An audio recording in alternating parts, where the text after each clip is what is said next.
These players had to win a tournament sometime during the weekend at Gen Con to get an invite into this event. Yep, so we have David Kaler versus Jason Healy. I'll try to be non-biased versus David's, even though we had the same name. Oh, nice. So David's on mono red, Jason's on black green, and David opens up with a Falcon Wrath Gorger. Good old Shadows over Innistrad. Yeah, this guy's just a 2-1. Your vampires have madness, but there aren't too many vampires in this cube, I don't think. Let alone vampires with madness, there probably aren't any. Oh, that's true. So Jason looks like he's playing some kind of ramp deck. Sylvan Caryatid is a pretty good counter to a 2-1, as it is a 0-3 that allows Jason to advance his turn and maybe play a 4-drop in turn 3. I also saw he had Rampant Growth in his hand. Maybe he has another color going on. Yep. Jason has elected not to block the 2-1 with the 0-3 Fearing, like a pump spell or some sort. And then Dave now plays Figure of Destiny. This is a weird card. It starts off as a 1-1 for 1, not that impressive, you might say. But with more mana investment, it becomes a 2-2, 4-4, and then eventually an 8-8 flyer. Whoa, all for 1 mana? All for 1 mana, what value? He's kind of like a level-up card that you might have seen from Rise of Eldrazi later on in Magic's life. Yeah, this was probably the first level-up card. Lots of ramp going on. We got Farseek. Maybe we'll see the Rampant Growth as well, which I'm pretty sure was in this player's hand. So Farseek allows Jason to get a non-forest land from his deck, and he elects to get a swamp, so both colors are now online. So we don't have the deck list in front of us, but we do have the card pools that the players drafted. So, David, what kind of cards is other David playing over here? Jason playing? Jason has Grave Titan, I think, is one of his premier threats. Once you get 10 power on the board for 6 mana, you're ready to go. He also has Thrun the Last Troll. And while it can be countered, which mono red doesn't have any counter spells, it still just can't be targeted by any removal spells, which makes it an excellent blocker. And it regenerates. Regenerating? What's that mechanic? I don't see that anymore. And he's the last troll. But we've made trolls after that. I don't understand then. Okay. Well, David is swinging both of his creatures. Jason looks like he's thinking about blocking. Where's he go? In front of the 1-1. Wow. So David pumped. Okay. That makes a lot of sense why he didn't play the Rampant Growth. Yep. So Jason went for that Figure's Throat, and it was destroyed. So Jason looks like he's having a good start, because against mono red, you want early spells to interact with the board to protect yourself from red spells. And with a mana ramp and a 2-mana removal spell, he's sitting pretty, it looks like. Yeah, that removal spell was huge because it cost David his entire turn. And mono red aggro is a deck that looks to curve out and play creatures and burn spells every turn. So losing that entire turn on that pump effect was really brutal. Speaking of the last troll, there he is. He's a 4-4, can't target him, and he can regenerate for 2 mana. Very hard to deal with for the red player. And now David has played the other side of opposite familiar, Grim Lavamancer. This will allow him to shock Jason, but Jason's pretty high life total, and all his creatures have hexproof. So the mono red deck can't actually target those creatures. Yeah, they literally all have hexproof. Yeah, so this is looking rough for David. Let's see what he's got in for him. Jason is casting Rampant Growth, so much like Farseek, except he can get a forest, but he doesn't. More swamps for the Swamp God. Thrun the Last Troll actually has Shroud. Can't be targeted by either player, an ability that we don't use anymore. That's true. So he can target his own Sylvan Caryatid if he wishes. I'm not sure why, maybe a sword or some such. Oh, and Thrun brings the pain, and David, he ties the life totals up 16 all. Pretty aggressive attack here. Let's see what David can eke out. Melissa, what do you think the red deck needs to do at this point in time? The red deck, I think, needs a lot of help here. Like 5 lands is a bit too many lands for this deck to draw. He's going to need something like a Hell Rider or maybe a Koth of the Hammer, like some kind of big Haymaker card. But playing small creatures at this point when Jason's life total is really high is just not going to cut it here, especially because Jason has so many lands and he's going to be able to play some of his more powerful threats very soon. Yeah, sometimes the mono red deck can go big. This looks like a small one, and he swings with his creatures. That's what else can he do, you know? It's what red does. Red swings in with the creatures. Jason takes 2 from the vampire. And David just passes out. David really needed. Looks like David has a lightning bolt and a burst lightning in hand, if that's what that card is. Yep. So Jason plays his second black 2-mana removal spell in the form of Abrupt Decay. That's really not what David is wanting to see. Volrath Stronghold hits the table just in case the Thrun dies somehow. Oh no. Oh, here comes the Gravefather. No. The Gravefather is 10 power divided among 3 creatures for 6 mana. What do you think David has to do now to get out of this one, Melissa? I think David needs to top deck burn for the rest of the game and also have chump blockers for this Grave Titan. All right, so he's got 7 damage in his hand right now. Burst Lightning is 4 damage, take Dacian to 10, and then 3 more to 7. So he's going to really be reaching. Yeah, he's going to need to top deck probably 2 cards in a row. He can chump the Grave Titan next turn, take 8, go to 4, and then so he'll have 2 more draw steps to try to get that last damage for the face. Because the face is the place, as I hear. The face is the place, you're right. Yep, so David sees that play as well. He knows that he has to just play burn spells for the rest of the game and top deck burn spells to get out of this. Yep. So let's see what David can get after that kick burst lightning. He will draw. Looks like a mountain. Land.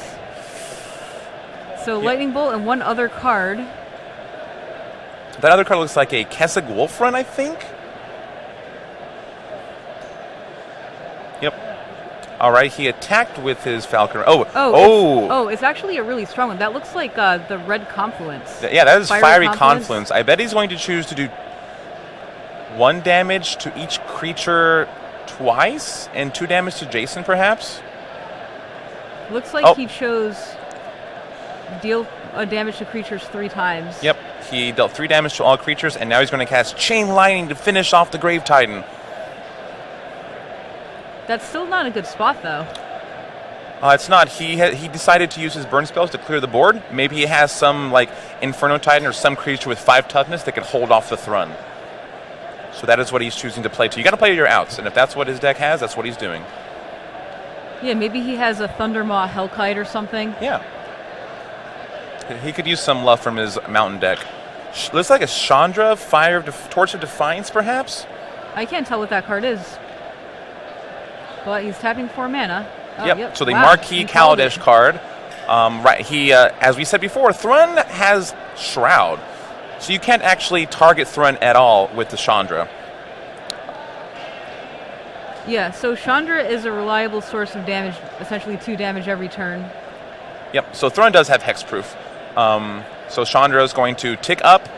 So because David can choose not to cast the spell, and he'll deal 2 damage to Jason.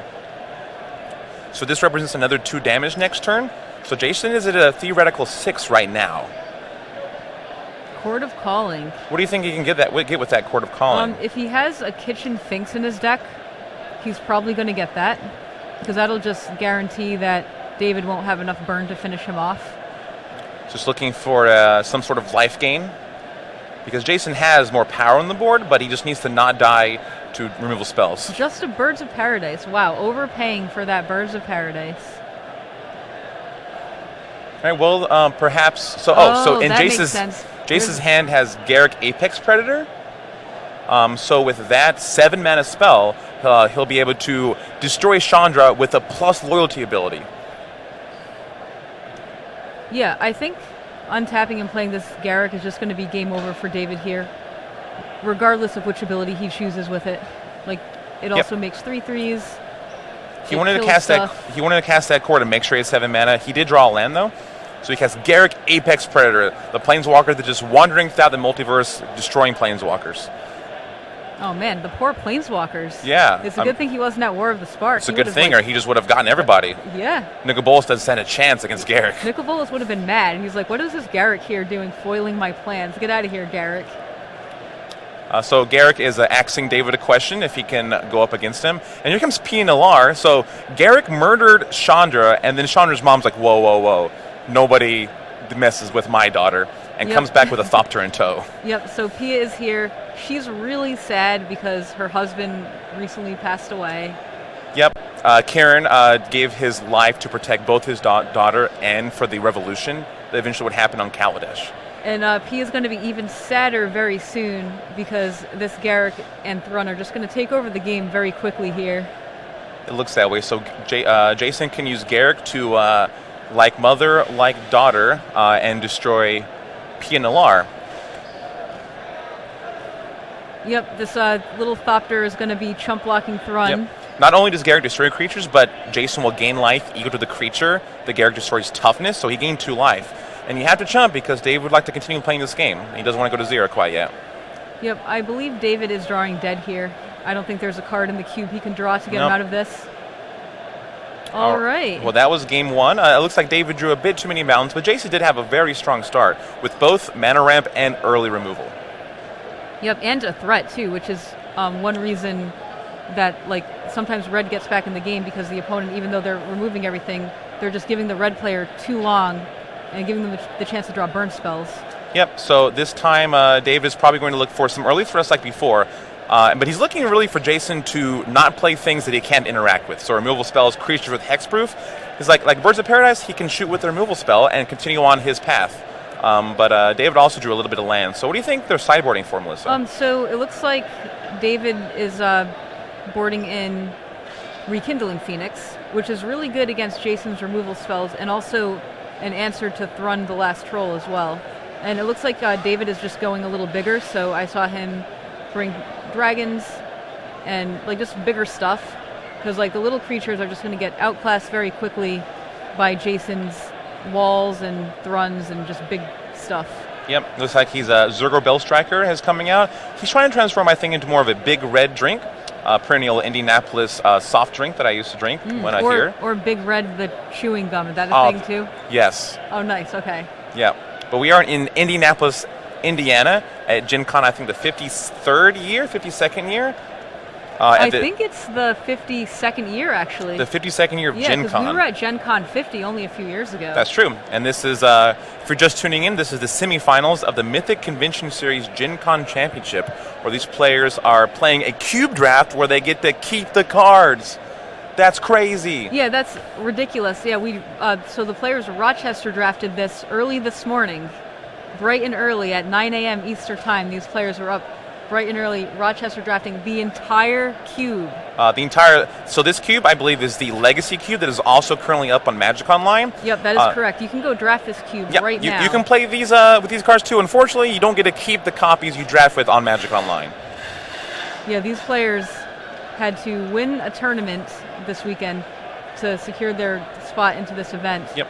So how does keeping the cards affect your draft picks? Because like normally you might want to first pick Lightning Bolt or whatnot, but now you get to keep the cards. Do you really want to keep a Lightning Bolt, or do you want something sweet like a Volcanic Island? I think it depends what your goal is. So if these players are looking to go to the Mythic Championship, then I think it's more valuable to draft a card for your deck. But if these players are just like, you know what, I had a really great weekend, I'm here to have fun, then yeah, maybe you just go after cards for your collection. Yes, put some sweet cards in a commander deck, like a Zergo Bellstriker commander deck. Or they can build their own cube. They can build their own cube. I mean, they're an eighth of the way there. Oh, that's true. So get a jump start on your cube collection by coming here to Gen Con and playing in these Convention Series events. Not only do you get an invite to Mythic Championship 5, but you also get a box of Legends. Oh, wow. So that's more Legends for your cube or commander decks. Yep. Legends does have a lot of Legends, I hear, so more likely that these cards will be going in your commander deck. Yep, you can open up a Ramses Overdark or maybe a Princess Lucrezia. Wow, I don't even know what those cards are. They're not that strong. I would just want to open up probably Caracas. Caracas? Well, that's banned in Commander. Yeah, but you can still play it in Legacy and get rid of all those commanders. Oh, that's true. All those legendary creatures. Take that, Vendilion Click. Oh, no, Vendilion Click. Well, you can do it to your own Vendilion Click and have a really fun time. Oh, wow. That's exciting. That's fun for some people, not so much for the opponent. But the important thing here is that both players have sleeves that match the highest number of basic lands in their deck. Yep, you're right. And I believe that these players were given the option to choose what sleeves they wanted from the prize wall, and they appropriately chose the right sleeves. Nice. So they're really planting their flag and representing the colors they're playing. They're not giving any, like, sometimes you play in a tournament, you're playing mono red, you have like Dimir sleeves just to throw the opponent off. Not these guys. They're I think honorable. That's what I would have done. Is that what you would have done? Yeah, and funny thing with the last round opponent, the last round match, the Grixis player had Dimir sleeves. What colors were they playing? He was playing Grixis. Oh, nice. He was the Grixis player. So he was hiding those red spells, huh? Yeah, he must have been. All right. All right, so we're going back. They're make sure those sideboarded cards are distributed throughout the deck. Evenly distributed over here. Yep, some sideboard weaving, if you will. Yep, and shuffle up really well. Yep, so they're shuffling. They're not pile shuffling because pile shuffling is not an accepted form of shuffling. But it's still okay to do once during your oftentimes game. you do it just to count the cards in your main deck and make sure you sideboard it correctly. But you got to get some riffles in there and whatnot. Maybe some bridges. What's your favorite way of shuffling, Melissa? So my favorite way of shuffling is bridging. When I talk to Magic players, they dislike doing that because it makes their cards get more damage. So I understand why they're not doing it in this event because they probably have some really desirable cards here. Yeah, these are some sweet cards in these decks, and they get to keep it. So maybe at least we're not playing for ante anymore. Oh wow. Yeah, we're done with that era. Yep, of we will Magic. not see any contract from belows here. That card's pretty strong. Yep, I used to play a format called 5-color, and that was an anti-format. Where did you play that format? Where did I play it? Yeah. It was just popular in the early 2000s. Okay. Like everyone just had a deck. Was that ever available on Magic Online? Oh, actually, now that you mention it, it was. Nice. That format was popular enough where Magic Online adapted the format and called it Prismatic. So I did play a lot of that on Magic Online when that was available. Sadly, I don't think it's available anymore. It's not anymore, but you know what is available? This very cube the players are drafting right now on Magic Online. Yep, you're right. You guys at home can draft this right now. Or you can just watch this sweet match and see who wins and moves on to the finals for a chance to win a slot to the Mythic Championship. All right, they're drawing their opening hands. David has a bunch of spells. It looks like I didn't see very many mountains. I saw at least one, but he has a Koth of the Hammer among other larger spells. So we'll see. From Feast to Famine, David went from minis mountains to one. We'll see what he wants to do. I imagine he's elected to be on the play. Yeah, for sure. And if he has expensive stuff in his hand, including a Koth and only one land, I don't think he can keep that hand. Now that we have the London Mulligan rule, going down mulliganing isn't as punishing as it was before. Yeah, definitely not as punishing, but still hurts in limited formats. Looks like David has kept. He kept the hands. All right, Jason methodically drawing his 7 cards.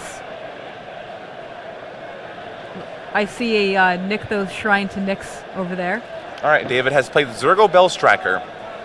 He went from smashing helms to striking bells. Poor Zurgo, he was doing so well, and then time travel happened, and then now he's just doing definitely not very well anymore. All right, so this opening is going exactly what the mono red deck wants: an early threat followed by removal spells for the early plays from the opposing deck. And it looks like David does have 3 mountains total, so it's looking like he's off to a good start. We just didn't see the hand properly then. He just had plenty of mountains. Great. We got ourselves a game here. Yep, Jason has played 2 lands. It looks like he has a Doomblade for this Zurgo. Or maybe this Rabble Master. Probably for the Rabble Master. All right, so Rabble Master is an interesting card. He can't let this thing go to combat. Rabble Master creates a token at the beginning of combat. So yeah, Jason is like, no siree, no Rabbles will be mastered here. No, we can't have goblins entering the battlefield. I mean, get those goblins out of here. Goblin Rabble Master does die to Doomblade, Melissa. Yeah. And we don't play creatures that die to removal around here. Oh, look at that, a Tireless Tracker. So Tireless Tracker, the important part is when you play lands, you can draw cards, the treasure tokens, but it does have 2 toughness, so I don't know if Jason is interested in blocking the Tracker, the Zurgo this turn, but it won't matter as it is incinerated by Blast of Flames. Yeah, Jason playing this card, I think he had to have expected that it would have just died to a burn spell here. David follows up with a Grim Lava Mancer. So David has been using every mana available to him every turn. So is Jason actually since turn 1. Oh, this is this Marin? This is Marin of the clan Nel Toth. Wow, this is the experience counter thing. So Marin has a trigger. At the end of your turn, you can get back a creature. It looks like Jason elected not to do so. Yeah, so I believe this card is it gets experience tokens somehow. Can you explain how this card works, David? Yeah, so step 1, whenever a creature you control dies, you get an experience counter. Bam, you're more experienced. Great. And then at the end of your turn, you get to select a creature from your graveyard, and you get it back to your hand, unless its converted mana cost is equal to or less than the number of experience counters you have. Then it goes right onto the battlefield. Oh, wow. So what you're saying is Jason just missed the trigger of returning the creature Yep, I mean, hand. there's a lot of words in that card, and it's from a commander product, which a lot of people aren't familiar with, but it does make a great commander. And most importantly, it is a 2/4. Oh, a 2/4. Yeah, that's really good against red cards. Yeah, well, 4 toughness will help you against the mountain animated by Koth of the Hammer. Yeah, absolutely. Koth is a card that you had to be really careful playing during its time in Standard because it doesn't give the land haste when you target the land with the animating ability. So if you accidentally target the mountain you played that turn, you are not going to be attacking with it. Yep, but it looks like that was not the mountain that David played this turn. So he's attacking with it. For those at home who are looking to draft this cube later, make sure you're careful with your Koths. Yep. So it looks like Jason takes the 4. So Koth is big time. Goth is a big mood, as they say. I didn't realize they said that. They do now. Okay. So Koth is my favorite recursive acronym planeswalker. Koth of the Hammer. Every letter starts with K-O-T-H. And he brings the pain. But let's see what Jason can bounce back with. That is a Deep Forest Hermit, I believe, from Modern Horizons. That's the Deranged Hermit callback. It is. So what does that card do? So it enters the battlefield with 4 squirrel tokens. If they're still squirrels, I don't know. Oh, they are. Okay. Oh my. Okay. I didn't know if it was exactly like Deranged Hermit. There's also Squirrel Nest in Modern Horizons, a little squirrel sub-team. Oh, nice. You got some squirrel synergy here. And it enters the battlefield with 3 vanishing counters. And every turn you will remove a vanishing counter. And when the vanishing counters are all gone, you have to sacrifice the creature. Yep. The other important part is it gives all squirrels +1/+1. So those squirrels are not 1/1 squirrels. They're 2/2s. They can fight a grizzly bear. Yep. They are freaking huge, for squirrels at least. But David does have this Grim Lavamancer, which is threatening to kill this Deranged Hermit. Sorry, I don't know the name of the card. A Deep Forest Hermit. A Deep Forest Hermit. Okay, yeah, deep in the the DFH, forest. as we call it in wherever I am at the time. So David does have Grim Lavamancer on deck. He has 3 or 4 cards in the graveyard, so he can get his shock on to take down some of Jason's creatures, or he can completely ignore it and go right for the life total. But we'll see what he does. Killing the Marin. Oh, I see a Fiery Confluence coming, actually. Oh, that's so what 2 this damage play looks like to me. So 2 damage is marked on Jason, and it looks like Fiery Confluence is being cast, dealing 1 damage to each creature twice, I imagine, and then 2 damage to Jason. Makes a lot of sense. So it'll wipe the board. It'll kill everything, but there is a Koth still in play. So everything is going to go to the graveyard, directly to the graveyard. Do not pass the library. Do not gain 200 life points. Oh, definitely not. Definitely not. All right, goodbye, creatures. Wow, and then here's Koth untapping the mountain and getting in for 4, and Jason needs something here. That's true. This Koth is also almost on ultimate range. Oh, ultimate is just game over. The emblem that Koth gives makes all of your mountains tap to deal 1 damage. Yep, and that is a -5 loyalty ability, which Koth has. Oh, and Jason is going to make sure he knows exactly what goes on, and he has a go for the throat. Unfortunately, Koth is throatless. No, Koth does not have a throat. He's a planeswalker, and for some reason, planeswalkers don't have throats. They sure don't. According to the card, go for the throat. And with that, Koth makes David go to Game 3 of this semifinals match. Yeah. So just as we suspected, we thought that David would have to go bigger, and he was able to find a big spell in Koth, and that was able to take over the game. Yep. As you might have noticed, Jason's creatures were not hexproof, did not have Shroud, so they could be interacted with, which David was happy to see.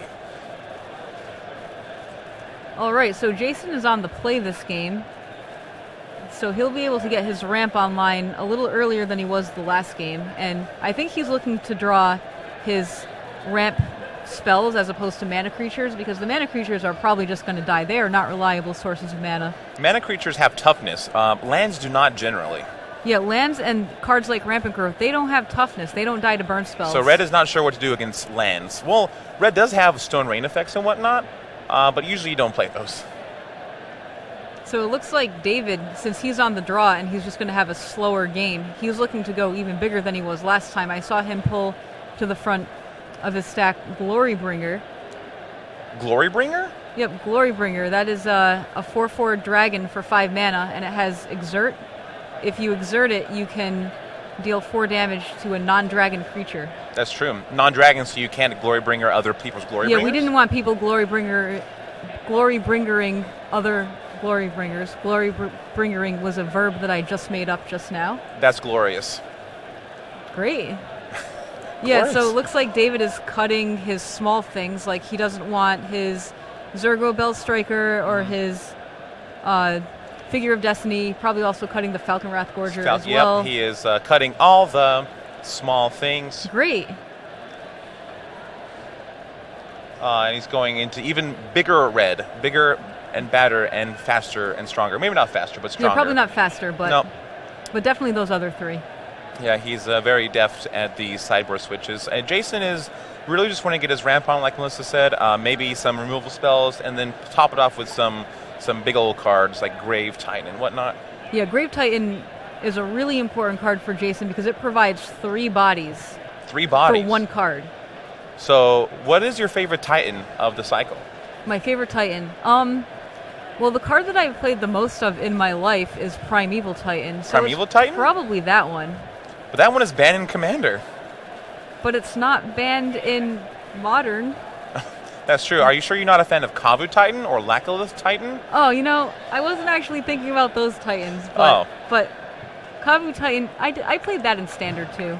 Yeah, that was not during bad. my Invasion days. Sadly, Kavu Titan, we actually almost had Kavu Titan in Dominaria. Oh. But we thought it was actually too weak. Too weak? Yeah, so we ended up making not a functional reprint, but a new version of Kavu Titan with Vigilance. So no Kavus anymore on Dominaria? Well, it might still be a Kavu, I'm not totally sure. Do you know the card I'm talking about? It's the 1G 2/2 Vigilance Trample Kicker 3. Yep, to make it a 4/4? 5/5. 5/5? That's a big game. But not as big as a Grave Titan.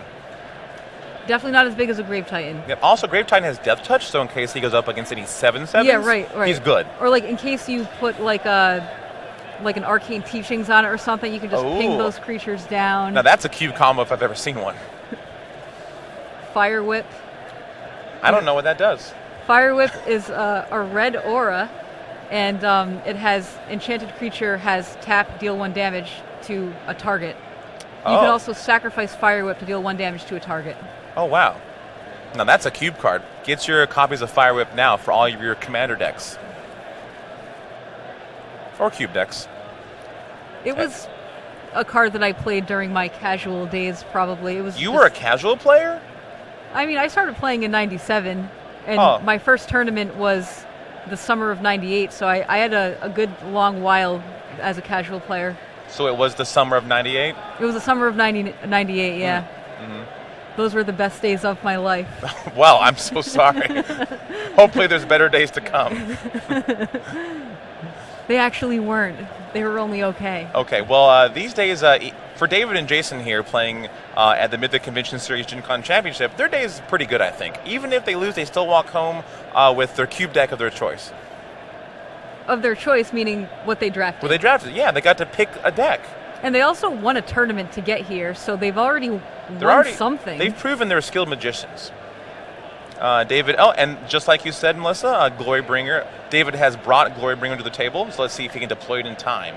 All right, hopefully David taps this mountain and fires off a burn spell, and he did. It was a Flame Slash, which is ideally you want to hit a 4 toughness creature with that, but trading a 1-mana spell for 1-mana Mana Dork is a fine trade anyway. But it looks like Jason has deployed Sylvan Caryatid, which has hexproof. So the red deck can't really do much about that. So Jason will get to play a 4-mana spell in turn 3, Marin of the Clan Nail Toth. All right, now will he return that Arbor Elf to him? So what are we missing here?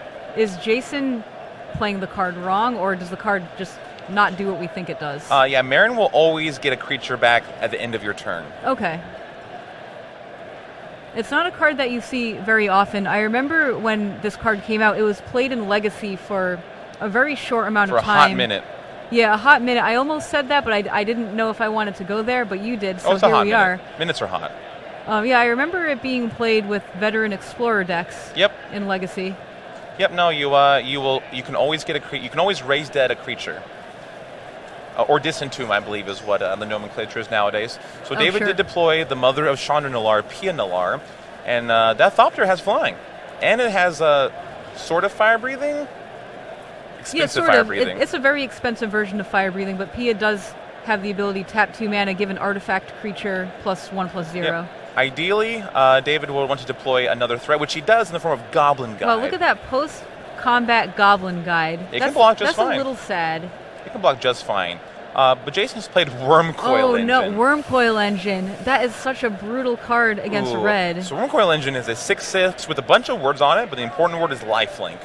And that's not what Mono Mountain decks want to see. No, definitely not. And red also lacks exile removal, so the only way to really kill this guy is with like an artifact removal spell like a Braid or Manic Vandal. And even then, Jason will still be left with 2 worm tokens, one of them with lifelink. Yep, David has Fiery Confluence in his deck, and so with that card, it can destroy an artifact, but then there's 2 other worms.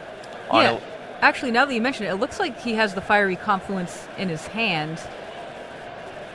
But it's still, I mean, he'll still be in the game with the Confluence being deployed. Oh, but he plays Chandra, Torch of Defiance. We've got the Nalaar combo here on board. And it looks like he takes down Chandra. 4 damage. David is saying, you know what? At a moment's notice, Jason will realize what this card does and start returning creatures to hand. I got to put an end to this. Yep, and he attacks with a Thopter token. Now, what David can do is he can always block the Wormcoil with an artifact and then have Pina Large sacrifice the artifact so Jason wouldn't gain any life. But it doesn't look like he can do that this time. And Goblin Guide has the sad, sad duty of only gaining 6 life for David while Jason is gaining 6 life as well. You know, all Goblin Guide wants to do is attack and help his enemies find lands. Yep. But nope, he's just thrown under the bus here. Jason casts the Farseek, which to David says that Jason doesn't really have much else going on right now in his hand, which is fine, but he's got a lot going on the board in the form of that Wormcoil Engine. Yeah, either that or, no, you know what, it probably is just that if he's not deploying any more threats. I see a Volrath Stronghold in Jason's hand as well. Ooh, the Stronghold is good too. So if that Wormcoil goes down, it won't be for long. Yeah, They'll be back. I think things are looking really rough for David here. You're right about that Volrath Stronghold. Even if the Wormcoil dies, it is just going to come right back. So let's see. What do you think David needs to do to navigate out of this game? A lot. A lot? Unfortunately. Yep. Yeah, he needs a way to remove the Wormcoil Engine permanently, like maybe killing the Wormcoil Engine with the Fiery Confluence and then a Wasteland or something to get rid of the Volrath Stronghold. But as long as Volrath Stronghold is in play, he's just not going to be able to win this game. Looks like David has ticked up Chandra for the rarely seen Add RR ability, and he'll be deploying Zealous Conscripts. That's a good way to do it. Yep, so Zealous Conscripts will allow David to gain control of the Wormcoil Engine and get into And it gets better, because Pia Nalaar has the ability to sacrifice artifacts. All right, what's Jason going to do here in response? He's tapping a lot of mana. All right, yeah, that makes a lot of sense. Yep, He's going to destroy his own Wormcoil Engine. Jason's casting Murderous Cut, delving 1 card to destroy his own Wormcoil Engine so David doesn't gain control of it with the conscripts. That's a heads-up play by Jason. Yeah, it really is. And you know, I didn't expect David to have the Zealous Conscripts in his deck, because it's a 5-mana card, and it's not really like an ideal card for a mono-red aggro deck to be playing unless the opponent really has something worth stealing. But a Wormcoil Engine is something that's really worth stealing, so this was like a really important card, but unfortunately it didn't work in his favor. Yep, Jason played a Delve spell, and they're all great cards. If it has a Delve on it, it's great, right? I suppose all Delve cards are great. Yeah.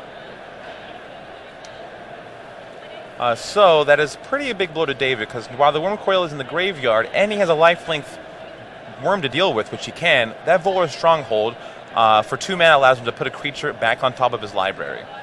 Yeah, it'll still take a while for him to get the Wormcoil back into play. It'll take 2 turns, but I still think it's worth doing. Yep.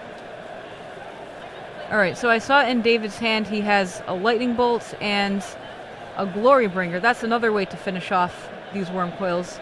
Looks like there's been some kind of issue. The judges are looking over the graveyards right now. Yeah, we got a judge in here, and he's just going to figure things out.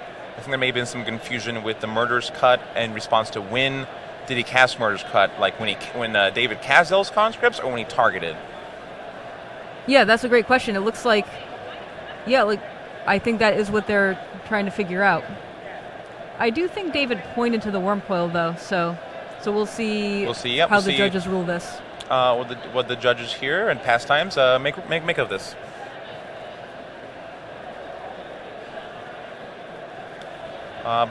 So even if that doesn't happen, David's got a ways to go. Jason's going to take some turns off to redeploy this worm coil engine, but he's at 23 life, and that's higher than your starting life total, I believe. Yeah, and remember, he does have this life-linking 3/3, which is going to be another issue. And as long as David keeps killing the worm coil, like, Jason's just going to keep getting 3/3s. Yep, I don't think a red player can really beat that. Looks like everything is sorted out, and David swings in with PS Dopter for 1 damage. Not really where he wants to be here. He really needed that Zealous Conscripts play to work. Yeah, that was a sweet play, but Jason had the answer with the cut. Yep, he had to kill his own creature, but that was a deep cut. Definitely worth it. Yep. Very deep cut. So it looks like Chain Lightning is going after the worm token with lifelink, as green means lifelink and black means death touch. Sometimes, like, a green-white deck would care much more about the death touch, but a mono-red deck cares much more about the lifelink. Yeah, absolutely. Red's creatures are usually small, so death touch doesn't really matter to them very much. Looks like Jason, he'd like to draw the card from this turn so that he can use Volra's Stronghold on his turn to get that worm coil back, and he will Rampant Growth for a land. I bet it'll be a swamp. That makes a lot of sense. He has quite a few forests in play, unless he has Raffellos in his deck or something. Yep. There's really no reason to have Jason's more last 2 turns have been mana ramp, which isn't really what you want to do on turn 6 or 7. But when you have a worm coil, that's a problem with ramp decks, in that you need your lands, your ramp spells, and then your threats in that order. But if you do, your deck is almost surely stronger than your opponent's decks. But sometimes it doesn't come out that way. Great, and it looks like we have an update from the other semifinals match. Jacob Baugh has won, so he'll be advancing to the finals of this tournament. Very cool. Congratulations to Jacob. On Jason for Jacob for making the quarterfinals of the Mythic Convention Series Gen Con Championship. I played against Jacob Baugh 10 years ago in my first major Magic tournament. And it's fun to see him all the way here. But David is taking up his Chandra, and he's got a mountain, so his only recourse is to deal Jason 2 points of damage. And we're back to being even. That is one great thing about Gen Con. It's a place where you can go and see all of your old friends. Yep. Jacob did help me a lot growing up in Magic, and here we are. So David has deployed Glorybringer, which he's swinging with the team and doing 4 damage to that worm coil. It is exerted, so it won't untap next turn. But Jason is a bit under the gun. Yeah, this is a really big turn for David, but Jason has enough mana to activate Volrath's Stronghold and redeploy the Worm Coil Engine in the same turn. He can activate it. All right, he can do it now, I suppose, but he could have also done it like during his upkeep.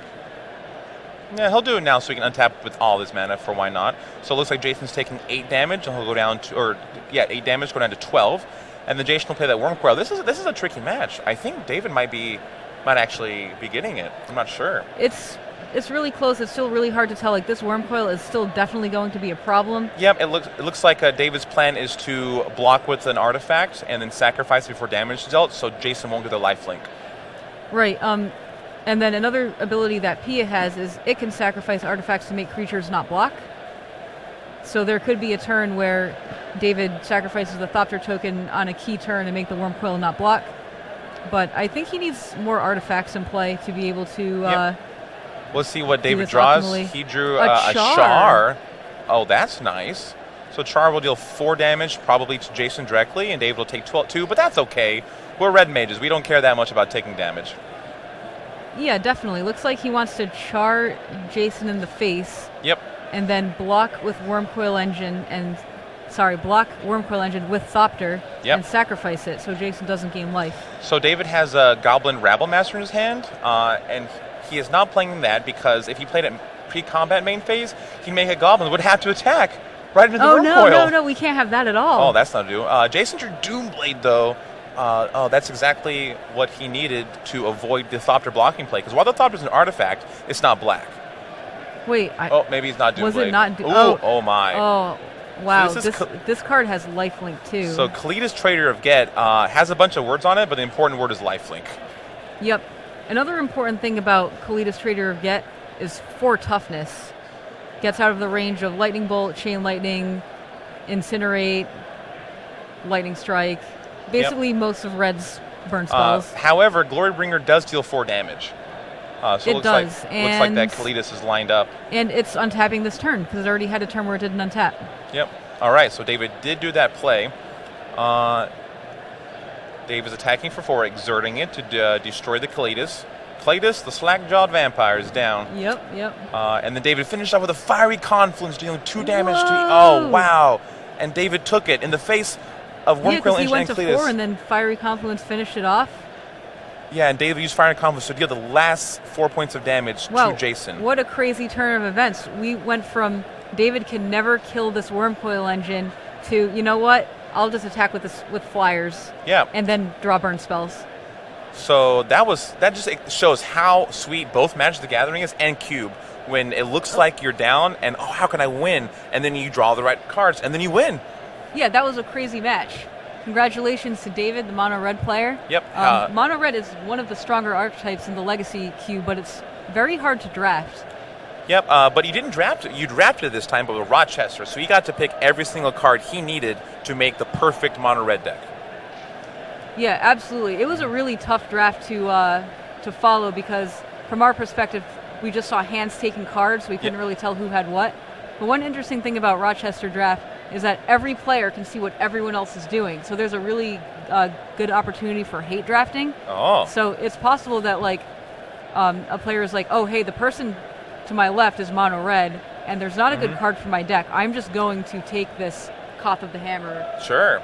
Yeah, or just take lifelink creatures to make sure. But you have to remember what your opponents are taking, so you have a good sideboarding for all the different types of strategies. So David will be joining Jacob Ba in the finals of the Gen Con Championship, and the winner of this wins not only a box of Legends, there's much more, but also an invite to Mythic Championship 5. Yeah, absolutely. Mythic Championship 5 in Richmond, Virginia, which is probably happening in a couple months. So, a lot on the line for these players. And they've come a really long way. They had to play in tournaments this weekend, win a tournament, get up bright and early for an hour and a half Rochester draft an awesome deck. And then win 3 matches win in 3 a row. matches. But hey, you come to Gen Con, the best 4 days in gaming, and then you get to play some Magic, have some fun, and have some sweet stories to tell. Yeah, and I don't know if we already mentioned this or if you're just joining us, but these players got to do this Rochester draft and keep all of the cards. Keep all of the cards? Keep all of the cards. Wow, yes. So David gets to walk home with Chain Lightnings and Incinerates? And Koth of the Hammer. Ooh. And Glorybringer, so he can relive his standard days. Oh, yeah. Yep. And he can just keep this deck with him and be like, this is the deck that got me to the finals of the tournament. Yeah, but on the other hand, there are also 10 dual lands in this cube. 10 dual lands? And 10 fetch lands and 10 shock lands and just really awesome lands. And lots of awesome planeswalkers like Jace the Mind Sculptor. Yes, Jace the Mind Sculptor. Mm-hmm. Yep. Yeah. Jace the Mind Sculptor, I can confirm, was a first pick in this cube in one of the packs. It was. What was the very first pick? What was the very first pick? Was it? Yeah. I don't remember. Okay, well, with that, I think we're moving on to the finals.